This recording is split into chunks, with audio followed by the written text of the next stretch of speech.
শক্তিশালী একজন নবী ছিল। উনি মালাকুল মাউতকে বলেছিলেন, মালাকুল মাউত, আমার মৃত্যুর সামান্য কিছু আগে আমারে বইলো, আমার একটা কাজ আছে।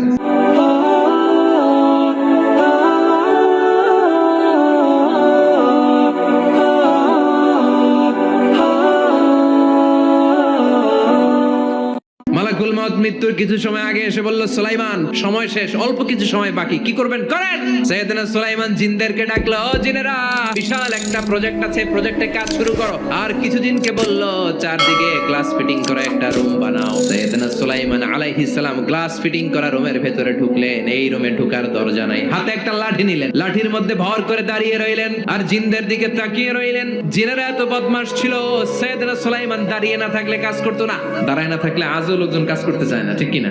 সুলাইমান আলাইহিস সালাম লাঠির মধ্যে ভর দিয়ে দাঁড়িয়ে রইলেন আর বললেন, কাজ করো। জিনেরাও কাজ শুরু করলো। ওদিকে মালাকুল মাউত এসে বলো, সুলাইমান, সময় তো শেষ। সুলাইমান বলে, সমস্যা নাই, রূহ কবজ করো। মালাকুল মাউত ওইভাবে লাঠিতে ভর দেওয়া অবস্থায়, দাঁড়ানো অবস্থায় সাইয়েদনা সুলাইমান আলাইহিস সালামের রূহ কবজ করে নিলেন। উনি এমন ভাবে দাঁড়িয়েছেন, রূহ চলে গেল, লাশ হয়ে দাঁড়িয়ে রইলেন। লাঠির মধ্যে দাঁড়িয়ে আছেন, জমিনের মধ্যে লুটিয়ে পড়ে নাই। সুবহানাল্লাহ।